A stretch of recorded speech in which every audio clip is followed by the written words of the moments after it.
Real time example क्या है मैं आपको समझाता हूं। मान लीजिए किसी ऑफिस के कंप्यूटर में सैलरी डेटा है, क्लाइंट फाइल है और जरूरी रिपोर्ट मौजूद है। एक ईमेल आता है जिसमें लिखा होता है इनवॉइस अटैच्ड। फाइल खोलते ही पूरा सिस्टम लॉक हो जाता है और पैसे मांगने का मैसेज दिखने लगता है। समझ गए ना? ये लाइव एग्जांपल है।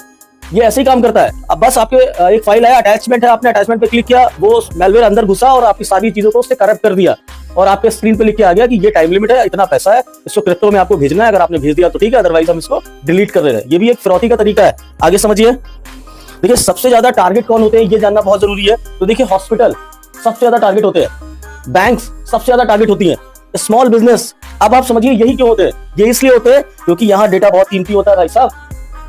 हमला सबसे ज्यादा अस्पतालों, बैंकों, सरकारी दफ्तर और कंपनी और छोटे बिजनेस पर ही क्यों होता है, उसके लिए मैं आपको और समझा देता हूँ। क्योंकि डेटा बहुत कीमती है यहाँ का। क्यों कीमती है? क्योंकि यहाँ पे नए क्लाइंट का डेटा है, बिजनेस अभी अभी ग्रो कर रहा था, क्लाइंट का डेटा गया, बिजनेस चला जाएगा पूरा। जो यहाँ पे इन्वेस्टमेंट हुआ है अभी, यहाँ से रिटर्न आना भी स्टार्ट नहीं हुआ तो वो पैसे भी सब डूब जाएंगे। मजबूरी बैंक्स, यहाँ पे तो सारा ही लेन देन का पैसा है भैया, सभी पैसा और फाइनेंशियल डेटा होता है। अगर ये गया, किसके ऊपर कितने लोन चल रहे हैं, किसकी ईएमआई बाउंस हुई है, किसको भी लोन देना है, ये सारा डेटा बहुत इंपॉर्टेंट है। तीसरा, मरीजों का डेटा बहुत नाजुक होता है। किसके अंदर कौन सी बीमारी है, किस पे कौन सी दवाई डॉक्टर दे रहा था, ये सारा डेटा कोई याद तो रखता नहीं है, सिस्टम में है। मान लीजिए वो सब डिलीट हो गया, चला गया, इसी के लिए आदमी पैसे देता है। अभी आगे और समझिए, ये बड़ा इंपॉर्टेंट है। कई लोग सोचते हैं कि पैसे देने से डेटा वापस मिल जाएगा, लेकिन इसकी कोई गारंटी नहीं होती है। उसने उसके अंदर मैलवेयर डाला हुआ है, वायरस डाला हुआ है, तो आप समझिए उसकी कोई गारंटी है कि वो आपको मिल सकता है। कई मामलों में तो लोग पैसे दे देते हैं, उसके बाद भी उनको डेटा डिलीट कर दिया जाता है। ऐसा क्यों कर दिया जाता है? हो सकता है कि वो ट्राई कर रहा हो लेकिन नहीं कर पाया। गया डेटा, उससे क्या लेना देना है?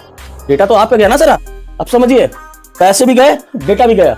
आगे देखिए, ये भी बहुत जो मैं आपको भी भारत में बता रहा था, भारत में रैनसमवेयर का खतरा। क्या खतरा है समझिए। भारत में रैनसमवेयर का खतरा तेजी से बढ़ रहा है। क्यों? क्योंकि यहाँ पे वर्क फ्रॉम होम बहुत तेजी से बढ़ रहा है, ठीक है, कोई सिक्योरिटी नहीं है। डिजिटल पेमेंट बहुत तेजी से बढ़ रहा है। मोबाइल बैंकिंग और क्लाउड स्टोरेज के बढ़ते इस्तेमाल के कारण जोखिम भी बढ़ गया है। जब एक बहुत सारा डेटा एक डिवाइस में स्टोर होगा